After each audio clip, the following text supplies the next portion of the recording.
Hello friends, आपका हमारे channel में एक बार फिर से स्वागत है। यह हिंदी व्याकरण का भाग 5 है। यानी ये इसके पहले 4 पार्ट हम लोगों ने कंप्लीट कर लिए हैं। ये हिंदी व्याकरण का भाग 5 है और इस हिंदी व्याकरण में ये चैप्टर नंबर 3 जिसका नाम है शब्द विचार। चैप्टर नंबर 3 है। इसके पहले हम लोगों ने भाषा और व्याकरण पहला चैप्टर था, दूसरा था वर्ण विचार, अभी तीसरा चैप्टर जिसका नाम है शब्द विचार। अब ये शब्द विचार चैप्टर का भाग 1 है। आज इस चैप्टर में हम लोग पढ़ेंगे अर्थ के आधार पर। तो हम लोगों ने पिछले वीडियो में पढ़ा था स्वर और व्यंजन क्या होता है, ठीक है। और इसमें हम लोग पढ़ेंगे शब्द विचार के बारे में। तो हिंदी व्याकरण के कंसेप्ट को बहुत ही आसानी से समझना चाहते हैं तो आप इस चैनल से जुड़ जाइए। निश्चित रूप से यह वीडियो आपको बहुत ही लाभान्वित करेगा और आगामी परीक्षाओं में आपकी बहुत ही सहायता करेगा। इसके बाद से निश्चित रूप से आपको किसी भी कोचिंग की ज़रूरत नहीं पड़ेगी हिंदी व्याकरण के लिए। तो चलिए दोस्तों शुरू करते हैं।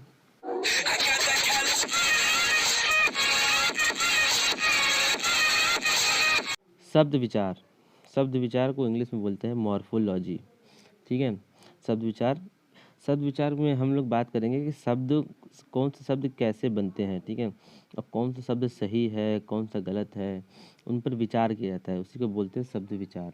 अब एग्जाम्पल के रूप में हम लोग लेते हैं। पहला एग्जाम्पल है घोड़ा दौड़ रहा है।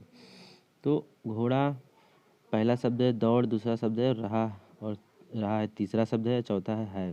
इसी प्रकार से है दूसरा बच्चा खेल रहा है। तो इन दोनों एग्जाम्पलों में आप देख सकते हैं कि चार चार शब्द हैं, ठीक है।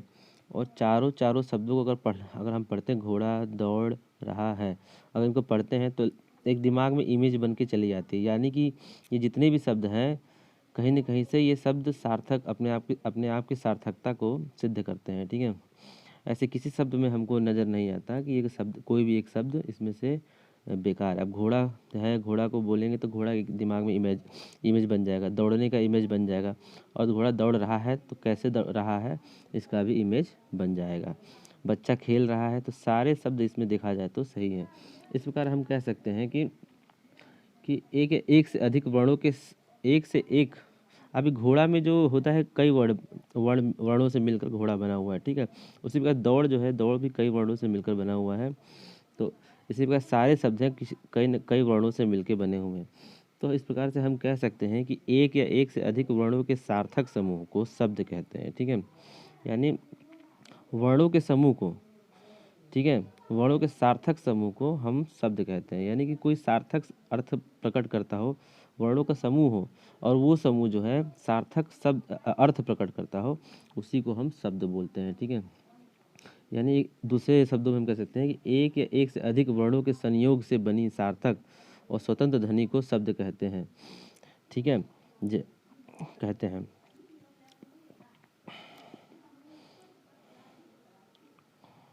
जैसे इसमें बताया गया है कि वर्णों के सार्थक समूह को शब्द कहते हैं। जैसे एग्जाम्पल के रूप में कमल। अब कमल, नयन, पंकज, ठीक है। अभी कमल, अगर हम कमल देखें तो इसमें 3 वर्ण हैं, ठीक है। इन तीनों वर्णों के सार्थक समूह से कमल शब्द बना है, ठीक है। अब कमल शब्द बन तो गया है, लेकिन क्या हमारे दिमाग में कोई इमेज बन के आ रही है? अगर बन के आ रही है, इसका मतलब ये शब्द जो है सार्थक है और इसमें यह शाश्वत है और कोई दिक्कत नहीं है। शब्द बहुत ही ये एकदम शुद्ध है, ठीक है। अब नयन, नयन 3 वर्णों से मिलकर बना हुआ है, तो आप देख सकते हैं कि नयन करते हुए हमें शायद ये आँखों की बात है। नयन मतलब आँखें होती हैं और पंकज मतलब पंकज जानते ही हैं आप लोग, ठीक है। तो हम लोग आगे बढ़ते हैं। शब्द का मतलब समझ गए कि वर्णों के सार्थक समूह से बने शब्द को बने बने ध्वनियों को शब्द बोलते हैं, ठीक है। अब हम नेक्स्ट आगे बढ़ते हैं। शब्दों के भेद। अब शब्द जो होते हैं, शब्दों के भेद यानी शब्दों के प्रकार। अब शब्दों के 4 प्रकार होते हैं। पहला होता है अर्थ के आधार पर, दूसरा होता है रचना या बनावट के आधार पर, तीसरा होता है स्रोत या इतिहास के आधार पर, चौथा होता है विकार के आधार पर, ठीक है दोस्तों। तो आज हम पढ़ेंगे जो पहला इसका है शब्दों के भेद अर्थ के आधार पर, ठीक है। कि अर्थ के आधार पर शब्दों के भेद का मतलब क्या है, ठीक है।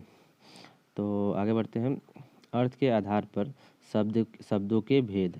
अब अर्थ के आधार पर शब्दों के 2 भेद होते हैं। पहला होता है सार्थक शब्द, दूसरा होता है निरर्थक शब्द, ठीक है। सार्थक और निरर्थक। अभी हम जानने की कोशिश करेंगे कि सार्थक शब्द क्या होता है। अभी सार्थक शब्द उसे कहते हैं कि जिन शब्दों का कुछ न कुछ अर्थ निकले। देखिए लिखा हुआ है तीर के निशान पे कि अर्थ निकलना, यानी कोई भी शब्द उसका अर्थ निकलना बहुत ही आवश्यक है, तो उसको ही हम सार्थक बोलेंगे। अब जैसे एग्जाम्पल के रूप में गाजर लिख दिया, मेज लिख दिया, कमल लिख दिया। अब इन शब्दों का कुछ न कुछ एक अर्थ निकल रहा है। गाजर को आप इमेजिन कर सकते हैं कि गाजर क्या होता है, मेज को भी इमेजिन कर सकते हैं और कमल को भी इमेजिन कर सकते हैं, यानी कि इन शब्दों का कुछ न कुछ अर्थ है। इन्हीं को बोलते हैं सार्थक शब्द। अभी दूसरा जो है हमारा निरर्थक। अब निरर्थक का मतलब होता है जिन शब्दों का कोई अर्थ नहीं निकलता है, ठीक है, उसे हम बोलते हैं निरर्थक शब्द। अभी जैसे एग्जाम्पल के रूप में देखें, गाजर को हमने लिख दिया, उन्हीं वर्डों का यूज़ करते हुए, प्रयोग करते हुए हमने लिख दिया जरगा। अभी जरगा तो मेरे दिमाग में कुछ नहीं आ रहा है, और मेज़ को मैंने लिख दिया जमे। अब जमे तो कुछ नहीं याद आ रहा है मुझे भी, और कमल को लिख दिया मैंने मलक। यानी कि जिन शब्दों का कोई अर्थ न निकले उन्हें निरर्थक शब्द कहते हैं। ठीक है, तो आज हमने सीखा अर्थ के आधार पर, जिसमें हमने सीखा सार्थक शब्द और निरर्थक शब्द। और अगले वीडियो में हम लोग पढ़ेंगे रचना या बनावट के आधार पर शब्दों के भेद, जो कि बहुत ही ज़्यादा एग्ज़ाम की दृष्टि से इम्पोर्टेंट बन जाता है, और ये बहुत ही ज़्यादा इम्पोर्टेंट चैप्टर होगा। ठीक है, तो आप इस चैनल से जुड़ जाइए, और अगर आपको वीडियो अच्छा लगा हो तो इस वीडियो को लाइक करिए। आपका दिन शुभ रहे। जय हिंद, जय भारत।